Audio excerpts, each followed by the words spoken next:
വൻ ദുരന്തം വിതച്ച വയനാട്ടിലേക്ക് സൈന്യം എത്തിയതോടെ രക്ഷാപ്രവർത്തനത്തിന് ഊർജ്ജം പകർന്നു. യുദ്ധകാലാടിസ്ഥാനത്തിൽ പണിതീർത്തുകൊണ്ട് സൈന്യവും ദൗത്യത്തിന് ഇറങ്ങിയതോടുകൂടി രക്ഷാപ്രവർത്തനം വളരെ വേഗത്തിലായി. ഇരുകരകളെയും ബന്ധിപ്പിച്ചിരുന്ന പാലം ദുരന്തം തകർത്തെറിഞ്ഞതോടെ ദുരന്തമുഖത്തേക്ക് എത്തിപ്പെടാൻ കഴിയാതെ പകച്ചു നിന്ന രക്ഷാപ്രവർത്തകർക്ക് വലിയൊരു ആശ്വാസമാണ് ഈ പാലം നൽകിയത്.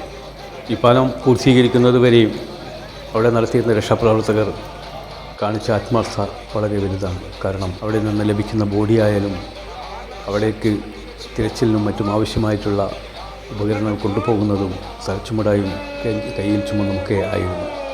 പാലം പൂർത്തീകരിച്ചതോടെ ഇതിലൂടെ വാഹനങ്ങൾ കടന്നു പോകാനുള്ള സൗകര്യമുണ്ടായത് ആംബുലൻസും അതുപോലെ തന്നെ JCB അടക്കമുള്ള ഇറ്റാച്ചി JCB അടക്കമുള്ള എർത്തും ഉപകരണങ്ങളും മാർഗരയിലേക്ക് എത്തിക്കാൻ കഴിഞ്ഞു. ഇതോടെ തിരച്ചിലിന് വേഗത ഏറുകയും കൂടുതൽ മൃതദേഹങ്ങൾ കണ്ടെത്താൻ കഴിയുകയും ചെയ്തത്. റെക്കോർഡ് വേഗത്തിലാണ് പാലം പണി പൂർത്തീകരിച്ചത്. രാജ്യം കണ്ട ഏറ്റവും വലിയ ദുരന്തത്തിന് സേനയും കൂടി രക്ഷാപ്രവർത്തകരോട് കൈകൊടുത്തപ്പോൾ അവിടെ നടന്ന പ്രവർത്തനം അതിവിപുലമായ രീതിയിൽ തന്നെ കാണാൻ കഴിയുന്നത്. ദുരന്തത്തിൽ കടപുഴകി ഇറങ്ങി വന്ന വൻമരങ്ങളും പാറക്കഷ്ണങ്ങളും പാറക്കെട്ടുകളും എല്ലാം നീക്കം ചെയ്യുക എന്നത് ദുസ്സഹമായ ഒരു പണി തന്നെയായിരുന്നു.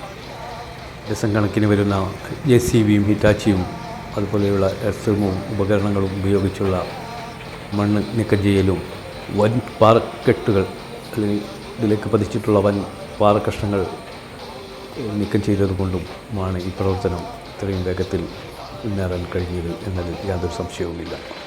കിലോമീറ്ററുകൾ ദൂരത്തിലാണ് മലയിടിച്ചിലിൽ എക്കൽ മണ്ണ് വന്ന് അടിഞ്ഞു കിടന്നത്. അതും ഒരാൾ പൊക്കത്തിലൊക്കെ അടിഞ്ഞ സ്ഥലങ്ങൾ കാണാൻ കഴിയും. ഇതിലൂടെ കടന്നു പോകുക എന്നത് വളരെ ദുസ്സഹമായ ഒന്നാണ്. കാരണം കാൽ കുത്തിയാൽ കാലടക്കമല്ല, മനുഷ്യൻ പൂർണ്ണമായും തന്നെ ഈ മണ്ണിനടിയിലേക്ക് ആഴ്ന്നു പോകുന്ന അവസ്ഥയാണ്. ഇതൊന്നും ഒരു തടസ്സമായി എടുക്കാതെയാണ് അവിടെ രക്ഷാപ്രവർത്തകർ ഇവിടെ ഇറങ്ങിത്തിരിച്ചത് എന്നത് ഏറെ ശ്രദ്ധേയമാണ്. ഈ ഐക്യവും ഒരുമയും കേരളത്തിലല്ലാതെ മറ്റെവിടെ ലഭിക്കാൻ? ഒരുപാട് ടീമുകളാണ് ഇവിടെ രക്ഷാപ്രവർത്തനം നടത്തിയത്. സൈന്യവും ഫയർഫോഴ്സും സിവിൽ ഡിഫൻസും അതുപോലെ തന്നെ മറ്റു ഡിപ്പാർട്ട്മെൻറ്റുകളും സാധാരണക്കാരായ പൊതുജനങ്ങളുടെ പങ്കാളിത്തവും ഒക്കെ എടുത്തു പറയേണ്ടത് തന്നെയാണ്. സ്വന്തം ജീവൻ പണയപ്പെടുത്തി ഇവർ കാണിച്ച ആത്മാർത്ഥമായ രക്ഷാപ്രവർത്തനം ഇവർക്കെല്ലാവർക്കും ഒരു ബിഗ് സല്യൂട്ട്.